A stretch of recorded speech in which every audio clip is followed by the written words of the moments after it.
of Santa Rosa City, the avail of the privileged hour. So moved. The Honorable Dennis Fernandez is recognized. Thank you, For speech. Madam Speaker. Ang hindi marunong lumingon sa pinanggalingan ay hindi makakarating sa paroroonan.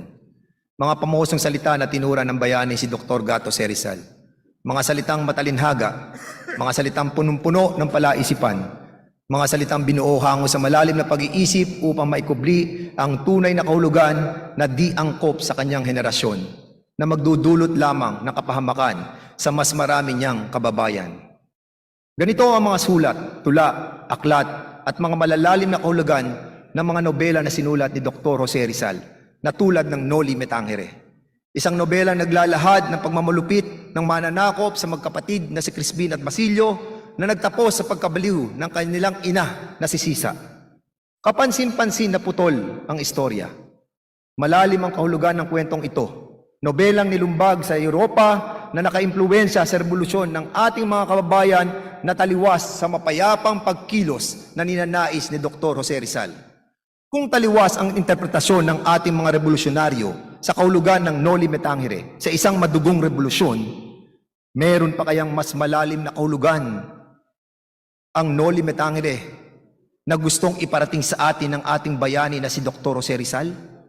May kinalaman kaya ito sa ating lahi, sa ating pagkakakilanlan, sa ating pinagmulan? Sino nga ba tayo bago dumating ang mga Kastila?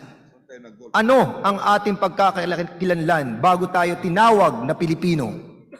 Tignan po natin ang isang sipi na sinulat ni Dr. Jose Rizal at akin pong babasahin. I do not write this generation. I am writing for other ages. If this could read me, they would burn my books, the work of my whole life. On the other hand, the generation which interprets these writings will be an educated generation.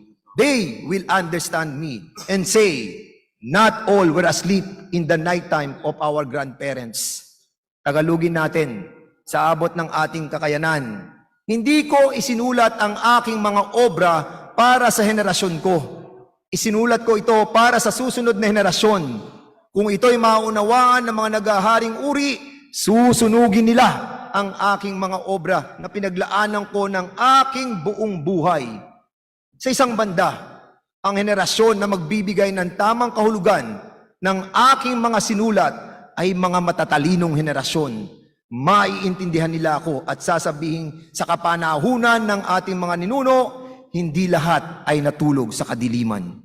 Kung ganun, hindi tungkol sa revolusyon ang ibig sabihin ni Dr. Jose Rizal sa Noli Me Tangere, kundi maaaring tungkol sa ating lahi.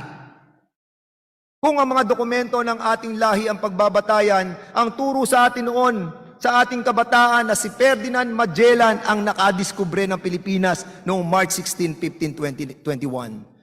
But the reality, in truth and in fact, he merely landed on our shores. And prior to Magellan's arrival in our archipelago, people had already populated nearly all corners of the islands. Our history books are wrong.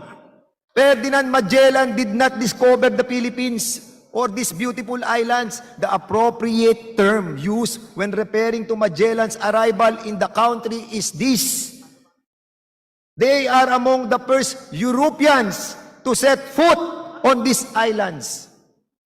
Kung hindi si Magellan na nakadiskubre ng Pilipinas, o tawagin na natin munang 7,000 magagandang isla, sino?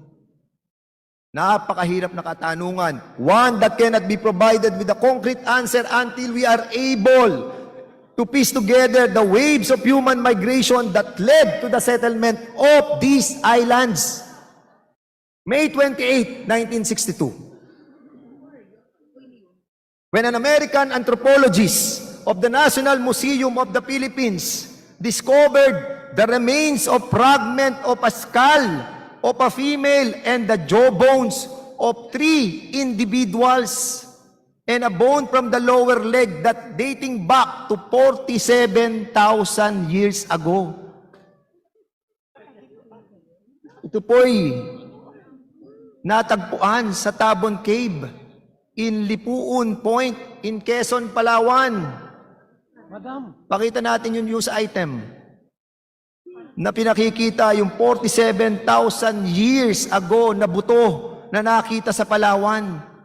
At ang pangalawa po ay yung tinatawag namang Kalyauman